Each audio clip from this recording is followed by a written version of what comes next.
బాబు surety no guarantee. గడిచిన ఎన్నికలలో విద్యుత్ ఛార్జీలపై తమ పాలనలో పెంపుదల ఉండదని వాగ్దానం చేసి అధికారం చేపట్టిన చంద్రబాబు మరోసారి ప్రజలను మోసం చేస్తూ విద్యుత్ ఛార్జీలు పెంచేందుకు నిర్ణయం తీసుకోవడం ప్రజలను మోసగించడమే అని ఎమ్మిగనూరు వైకాపా నాయకులు నారాయణరెడ్డి అన్నారు.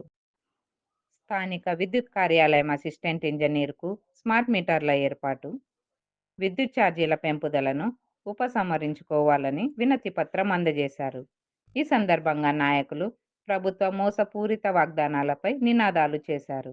అదేవిధంగా జిల్లా కార్యాలయం పిలుపు మేరకు మరి స్థానిక వైఎస్ఆర్ కాంగ్రెస్ పార్టీ ఎమ్మిగనూరు నియోజకవర్గ ఇన్ఛార్జ్ అయినటువంటి పుట్టారేణుకమ్మ గారి ఆధ్వర్యంలో ఈరోజు కూటమి ప్రభుత్వం అవలంబిస్తున్నటువంటి ప్రజా వ్యతిరేక విధానాల పట్ల మరి పెంచిన విద్యుత్ ఛార్జీల పట్ల వ్యతిరేకంగా మరి పేద ప్రజలకు మద్దతుగా ఈరోజు మరి పెంచిన విద్యుత్ ఛార్జీలను వెంటనే తగ్గించాలనేటటువంటి ఒక ఉద్దేశంతో మేము మా కమిటీ పిలుపు మేరకు ఇక్కడ విద్యుత్ ఉప కేంద్రం దగ్గరకు వచ్చి మేము ఇక్కడ ధర్నా నిర్వహిస్తున్నాము.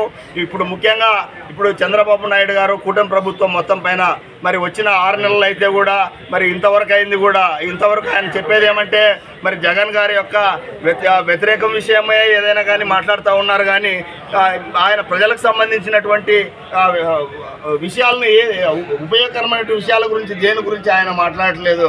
ఈరోజు మరి ఆయన దీపావళి కానుకగా అందరూ ఏదైనా శుభమైన వార్తలు తెలియజేస్తారు. ఆయన దీపావళి సందర్భంగా శుభాకాంక్షలు తెలియజేస్తూ మరి పేద ప్రజల పట్ల ₹1.90 మరి పెంచినటువంటి ఘనత చంద్రబాబు నాయుడు గారికి దక్కింది.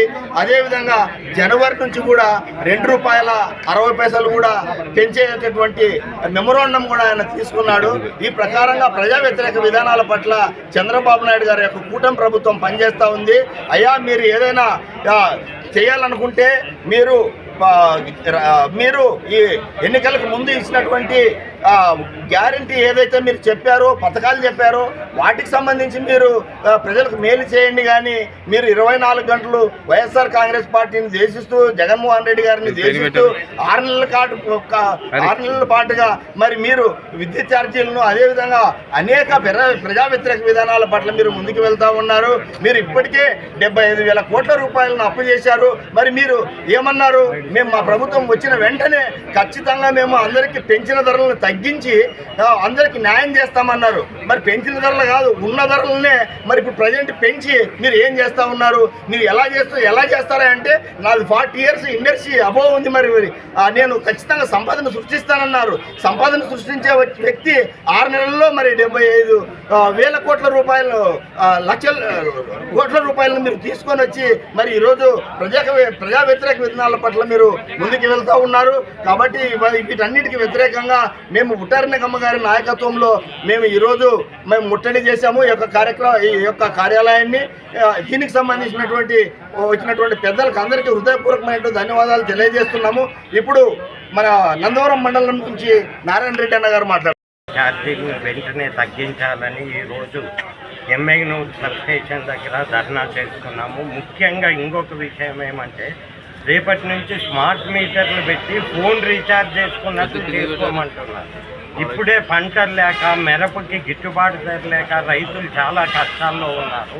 వీళ్ళకి స్మార్ట్ మీటర్లు పెట్టి రాత్రి రీఛార్జ్ చేసుకోవడము, రాత్రి రీఛార్జ్ అయిపోతే రాత్రి రీఛార్జ్ చేసుకోవాలంటే ఒక రైతు ఒక బీదవాడు ఎక్కడి నుంచి చేసుకుంటాడు? దయచేసి ఇవన్నీ కొత్త స్కీములు తెచ్చి డబ్బులు పెంచడం కోసం ఇంతవరకు 100 యూనిట్లకు ఒక రేటు, 300 యూనిట్లకు ఒక రేటు అని ఉండేది. ఇప్పుడు స్మార్ట్ మీటర్లు వచ్చిన తర్వాత ప్రతిదీ ఒకటే రేట్ అయిపోతుంది. దీనివల్ల పేదవానికి చాలా ఇబ్బంది కలుగుతుంది. దయచేసి దీన్ని వెంటనే తగ్గించి స్మార్ట్ మీటర్లు కానీ బిగించరాదని కోరుకుంటూ ముగిస్తున్నాం.